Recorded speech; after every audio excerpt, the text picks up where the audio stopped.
মুখ্যমন্ত্রী 7ই April Netaji indoor স্টেডিয়ামে যা বলেছিলেন 180 ডিগ্রি ঘুরে গেলেন। 180 ডিগ্রি ঘুরে গেলেন। ওরা বারে বারে মুখ্যমন্ত্রীর সঙ্গে দেখা করতে চেয়েছে, মুখ্যমন্ত্রী বসেননি। শিক্ষামন্ত্রীর সঙ্গে কথা বলতে চেয়েছে, শিক্ষামন্ত্রী বসেননি।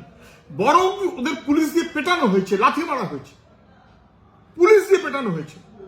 তারপরে পুলিশ মুখ্যমন্ত্রীর কথায় ওদের বিরুদ্ধে কেস দিয়েছে। ওরা লেখাপড়া জানা ভালো ছেলে মেয়ে যারা স্বচ্ছ এবং যোগ্য মেধাসম্পন্ন, তাদের বিপদে পড়তে হবে কেন? এতদিন ধরে মুখ্যমন্ত্রী যা বললেন প্রতারণা করতে করতে আজকে বরঞ্চ সেই পুনর্মুশিকভাব পরীক্ষা দিতে হবে। তাই যদি পরীক্ষা দিতেই হয় তাহলে আগে বলেননি কেন?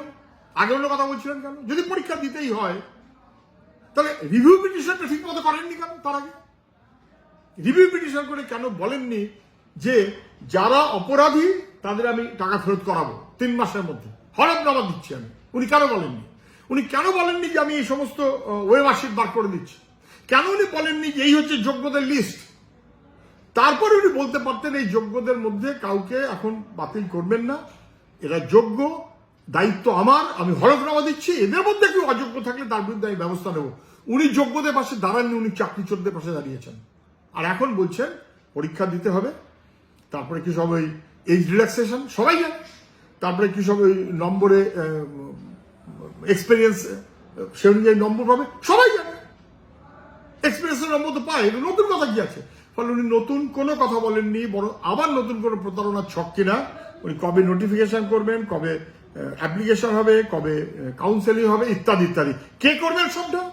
স্কুল সার্ভিস কমিশন, যারা এই চুরির সঙ্গে যুক্ত, মধ্যশিক্ষা পরিষদ যারা এই চুরির সঙ্গে যুক্ত, রাজ্য সরকার যারা এই চুরির সঙ্গে যুক্ত।